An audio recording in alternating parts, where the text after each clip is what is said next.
सलाम दोस्तों, मैं हूं उमैस मुनीर। आप देख रहे हैं हमारा यूट्यूब चैनल। दोस्तों, भारतीय एयर चीफ एपी सिंह का एक मजे का खेज बयान जो कि 3 महीने के बाद सामने आया, और जब ये नींद से उठे तो इनको पता लगा कि हमने भी पाकिस्तान के चंद तैयारे गिराए हैं, और वो तैयारे कौन से हैं, उनकी क्या तफसीलात हैं, वो आज दुनिया के सामने रखी गई। लेकिन उसके चंद ही घंटे के बाद उसका खुलासा हो चुका है। पाकिस्तान ने मैदान में आके एक ऑफिशियली चैलेंज कर दिया है, एक ओपन चैलेंज, जिसके बाद भारत की ये हिकमत अमली, जी हाँ दोस्तों, ये एक हिकमत अमली थी, ये महज एक प्रेस कॉन्फ्रेंस या एक बयान नहीं था।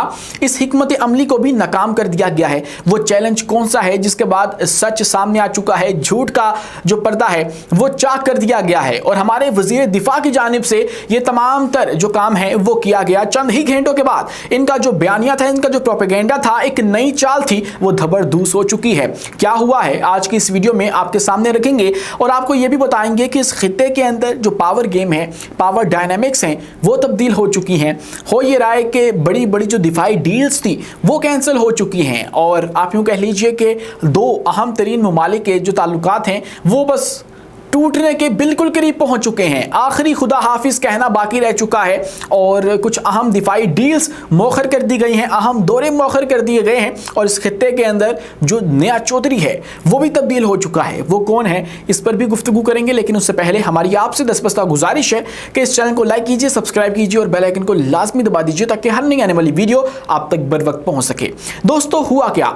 हुआ ये कि इंडिया ने देखा कि जब से ये ऑपरेशन सिंदूर हुआ है और उसके बाद ही मार्का हक हुआ, बुनियानुल मरसूस हुआ, तब से पूरी दुनिया पाकिस्तान को क्यों एक्सेप्ट कर रही है, पाकिस्तान की बात ही क्यों एक्सेप्ट की जा रही है, उसको ही क्यों सच तस्वुर किया जा रहा है। इन्होंने डीपली स्टडी किया कि पाकिस्तान ने क्या किया, पाकिस्तान की स्ट्रेटजी क्या रही। तो इन्होंने देखा कि पाकिस्तान ने क्लेम किया, पाकिस्तान ने कहा कि हमने भारत के 6 या 7 तैयारे गिराए हैं, और फिर दुनिया ने इनकी बात मानना शुरू कर दी, इनकी पजीराई हो गई, हर महाज के ऊपर इनको कामयाबी मिली। तो क्यों ना हम भी ऐसा ही करें, हम भी पाकिस्तान की स्ट्रेटजी के ऊपर चलते हुए हम भी एक ऐसा दावा कर देते हैं जिसके बाद दुनिया को ये लगे कि हमने भी मुकाबला किया है, हमने भी उनके तैयारे गिराए हैं। लेकिन ये एक चीज़ भूल गए, पाकिस्तान ने जब ये दावा किया तो उसके साथ सबूत भी दिए। दोस्तों, वो सबूत जो कि इंटरनेशनल मीडिया ने कंफर्म भी किए, उसको सेकंड किया, और उसके बाद पूरी दुनिया ने हमारे इस दावे को तस्लीम किया, हमारी इस बात को माना, और उसके बाद फिर कुछ गैर जानिबदार सोर्सेस ने भी इस बात को कंफर्म किया, अपने तौर पे कंफर्म किया। फिर हमारा जो तूती है वो बोलने लगा था। ऐसे ही नहीं कि हम सोए उठे और उठकर ऐसा दावा कर दिया और उसके बाद फिर मान ली गई हमारी बात, ऐसा हुआ नहीं था। लेकिन अब इन्होंने आज ये दावा किया जिसका पोस्टमार्टम हमारे एक्सपर्ट्स इस वक्त कर चुके हैं कि जिन जिन बेसिस का दावा किया जा रहा है वहां पे तो हमारे ये वाले तैयारे खड़े नहीं होते। लेकिन जो हतमी काम किया है वो हमारे वजीर दिफा ने किया है। हमारे वजीर दिफा मैदान में आ चुके हैं, और चंद ही घंटों के बाद एक ट्वीट किया गया है, एक उनकी जानिब से बयान सामने आया है, और उसके अंदर उन्होंने एक चैलेंज कर दिया, भारत को ओपन चैलेंज कर दिया गया है पाकिस्तान की जानिब से कि भाई अगर बात यह है कि सच कौन बोल रहा है तो सिर्फ एक काम करो, बहुत सादा सी बात है, आप लोग अपनी इन्वेंट्री खोल दो, हम लोग भी खोल देते हैं। दोनों मुमालिक का कहा, यह नहीं कहा कि आप लोग खोल दो, उन्होंने कहा दोनों मुमालिक अपनी अपनी इन्वेंट्री खोल देते हैं, अपने अपने जहाज दुनिया के सामने रख देते हैं, और कोई तीसरी पार्टी आके इस वाले इन जहाज़ों को, आपके दावे को, हमारे दावे को कंफर्म कर दे, और फिर दूध का दूध और पानी का पानी हो जाएगा। आप लोग कहते हो कि हमारे 5 जहाज गिरे, आप लोगों के पास सबूत क्या है? हम कहते हैं हमने आपके 7 जहाज गिराए, हम लोग आपको उनके सीरियल नंबर देते हैं, हम लोग आपको उनकी वीडियोस दिखाते हैं, हम लोग आपको उनकी तस्वीर दिखाते हैं। हम नहीं दिखाते हैं, आपके अपने लोग दिखाते हैं। भाई, आपके अपने फौजी अफसरान कह चुके हैं कि आपके एयरक्राफ्ट गिरे। हमारी बात सिर्फ हमारे कहने पे तस्लीम नहीं की गई थी, आप लोगों ने खुद उसको कंफर्म किया था। आपके जो अनिल चौहान हैं, उन्होंने, सीडीएस ने ये बात कंफर्म की थी कि आप लोगों के एयरक्राफ्ट गिरे हैं। हमने जो कहा उसको हमने स्टैंड लिया, उसके ऊपर उसको प्रूफ करके दिखाया, हमने सबूत दिए थे। और आज हुआ क्या दोस्तों, इनके जो एयर चीफ हैं उनकी बॉडी लैंग्वेज ही बहुत कुछ बता रही थी। जिस तरह से वो मुरझाए हुए थे, बेबसी की एक तस्वीर बने हुए थे, वही हमें बहुत कुछ बता देती है। जो जिस्म है वो बोला करते हैं, आपकी बॉडी की भी एक जुबान हुआ करती है, वो उसको जो रीड करने वाले हैं उनको समझ आ जाएगी कि इनकी जो बॉडी लैंग्वेज है वो हमें क्या बता रही थी। आप इसको सिर्फ ये कीजिए कि अपने वाले जो पाकिस्तान के AVM औरंगजेब अहमद हैं उनकी बॉडी लैंग्वेज के साथ कंपेयर कर लीजिए। जब वो इस तरह की अनाउंसमेंट कर रहे थे तो उन्होंने सबूत भी दिए थे, उन्होंने आपको A to Z सब कुछ सुनाया भी था, आपकी रिकॉर्डिंग्स दिखाई थी, आपकी फॉर्मेशन की रिकॉर्डिंग दिखाई थी, जिसके अंदर राफेल को गॉडजिला का जो साथ मंसूब करके एक नाम रखा गया था वो भी दुनिया के सामने रखा गया था। तो बॉडी लैंग्वेज डज मैटर और वो बहुत कुछ बता दिया करती है। आपकी जुबान अगर झूठ बोल भी रही है तो आपकी बॉडी लैंग्वेज सच बोल दिया करती है, और आज भी यही हुआ। आज जिस तरह से इन्होंने सर झुकाए हुए इस बात का ऐलान किया कि हमने भी 5 तैयारे गिराए हैं, तो उसने भी बहुत कुछ हमें बता दिया है। बहुत बड़े बड़े जो ब्लंडर्स हैं वो तो किए गए हैं, उसका पोस्टमार्टम भी किसी और वीडियो में आपके सामने रखेंगे। लेकिन आज के लिए जो ओपन चैलेंज है इनको चाहिए कि वो एक्सेप्ट करें। इससे बढ़ के कोई बात रह नहीं जाती है कि हम लोग कह रहे हैं कि हम लोग अपने तैयारे दिखा देते हैं, आप लोग दिखा दो। इसमें क्या कोई मुश्किल बात है? या तो कोई आम लेमैन भी इस बात को तसव्वुर कर लेगा, समझ लेगा कि ये क्या बात हो रही है। तो यही बात आपके सामने की गई है और आप लोग वो तैयारे दिखा दो। आप लोग तो अभी तक अपनी जो गुमशुदा खातून राफेल पायलट है उसका हिसाब नहीं दे सके हो कि वो कहाँ पे है, उसके ख़ानदान को जवाब नहीं दे सके हो कि वो कहाँ पे गई, अचानक से कहाँ पे गई, जो कि हमारा फ़ख्र थी, लेकिन अब वो गायब क्यों हो चुकी है। अब महज यही कहा जाता है कि आप लोग सोशल मीडिया के ऊपर पोस्ट मत करो, आप लोग दुनिया को मत बताओ कि हमारा कितना नुकसान हुआ है। ऑल दो वो भी एक और कहानी है, हम आपको बता चुके हैं। लेकिन आज के लिए ये है कि इनके लिए एक ओपन चैलेंज है जो कि हमारे वज़ीर दिफा की जानिब से, जो कि एक ऑफिशियल मैसेज तस्वुर किया जाता है, मतलब वो नहीं देंगे तो फिर और कौन देंगे। DGI-SPR की जानिब से कुछ ना कुछ सामने आएगा, लाजमी आएगा, इसका जवाब भी दिया जाएगा।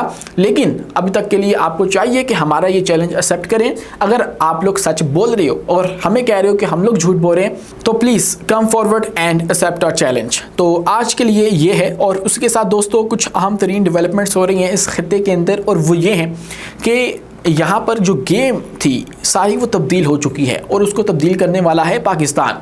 कल की जो ब्लूमबर्ग की 2 रिपोर्ट्स आई हैं वो तो आपने पढ़ ली होंगी या कहीं ना कहीं से सुन ली होंगी।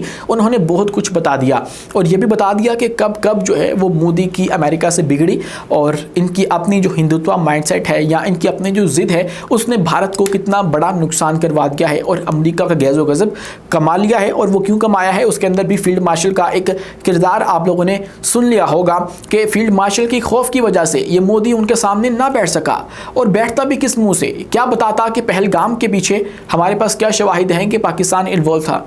अमेरिकी सदर को क्या ये बताया जाता कि बस हमने जंग छेड़नी थी, पहलगाम तो एक बहाना था। नहीं, ये नहीं हो सकता था। इसीलिए ये अमेरिका नहीं गए, अमेरिका को ठुकरा दिया, उनकी दावतनामे को नहीं एक्सेप्ट किया। तो फिर उसके बाद जो व्हाइट हाउस है उन्होंने भी इनको तलाक दे दी है, एक तरह से खुदा हाफिज जो है वो कह दिया गया है। लेकिन अब हो ये रहा है कि कुछ अहम तरीन डील्स थी जो कि भारत की जानिब से की जानी थी अमेरिका के साथ, और उनकी कुछ असला बनाने वाली जो फैक्ट्रीज हैं उनके साथ होनी थी, कुछ असला खरीदना था। उसके अंदर कुछ तैयारे भी इस वक्त रिपोर्ट हुए हैं और आलमी खबर रसाई इदारे रॉयटर्स ने इस बात को कंफर्म किया है। और ये भी कहा जा रहा है कि राजनाथ सिंह, दोस्तों इनके जो दिफाई मिनिस्टर हैं, इनके डिफेंस मिनिस्टर हैं, उन्होंने अमेरिका जाना था लेकिन अब वो दौरा भी कैंसिल हो चुका है। और 2 हथियारों का मेनली जिक्र आ रहा है और वो हथियार हैं, एक तो स्ट्राइकर है, स्ट्राइकर टैंक है, एक यूँ कह लीजिए कि 8 व्हील्ड वहीकल होती है, आप यूँ कहें कि जंगी गाड़ी होती है, वो इन्होंने अमेरिकी कंपनी से ख़रीदनी थी, अब वो नहीं ख़रीद रहे हैं, उसको पोस्टपोन कर दिया है। उसके बाद एक जेवलाइन एंटी टैंक मिसाइल है, वो भी ख़रीदने थे, वो भी नहीं ख़रीद रहे हैं। हुआ ये है कि अमेरिका ने जब से टैरिफ लगाया है तब से इनके आखिरी तबूत के अंदर आखिरी जो कील है वो भी उन्होंने ठोक दिया है। उसके बाद मार्केट्स हिल कर रह गई हैं। अमेरिका का जो नेगेटिव सिग्नल है वो आप यूँ समझ लीजिए कि पूरी दुनिया के लिए होता है। दुनिया ने आपके मुल्क के अंदर इन्वेस्ट करना है या नहीं करना, दुनिया इसी बात के ऊपर भी फैसला किया करती है कि यहाँ से इन्वेस्टमेंट निकालनी है, यहाँ पे पैसा डालना है, क्या करना है। तो ऐसे में जो टैरिफ लगाया गया है उसने बहुत कुछ तब्दील कर दिया है और वो जब तब्दील हुआ है तो मार्केट्स हिल गई हैं। जब मार्केट्स हिली हैं तो फिर भारत भी अब सोच रहा है कि हम लोग ये हथियार ख़रीदें या ना ख़रीदें, डबल माइंडेड हो चुके हैं। तो ऐसे में फिर अमेरिका जो है उसके हवाले से ये रिपोर्ट हो रहा है कि पाकिस्तान अमेरिकी सदर का फेवरेट मुल्क बन चुका है। फेवरेट मुल्क इसलिए बन चुका है क्योंकि अमेरिका को पाकिस्तान की ज़रूरत है। क्यों ज़रूरत है? एक तो हमारी लोकेशन बहुत ज़्यादा इंपॉर्टेंट है, हम जहाँ पर मौजूद हैं ये भारत से कई गुना ज़्यादा बेहतर है। लोकेशन यहाँ से चाइना लगता है, यहाँ से अफगानिस्तान, यहाँ से ईरान, सबके अंदर अमेरिका का इंटरेस्ट है और फिर मजबूरन उसको पाकिस्तान को साथ लेकर चलना पड़ेगा, अदरवाइज़ उसको यहाँ पे जो है कोई भी प्रेजेंस का मौका नहीं मिलेगा। भारत के साथ उन्होंने चल के देख लिया, लेकिन भारत ने डबल गेम की। भारत ने रूस के साथ भी अपना जो हाथ है वो मिलाए रखा और उसके बाद अमेरिका के साथ भी अपने रवाबित बरकरार रखे। तो ऐसे हो नहीं सकता और ये स्ट्रेटेजिक फेलियर है जो कि भारत का था। पाकिस्तान भी तो चाइना और अमेरिका को लेकर चल रहा है, लेकिन आप लोगों से नहीं चला गया।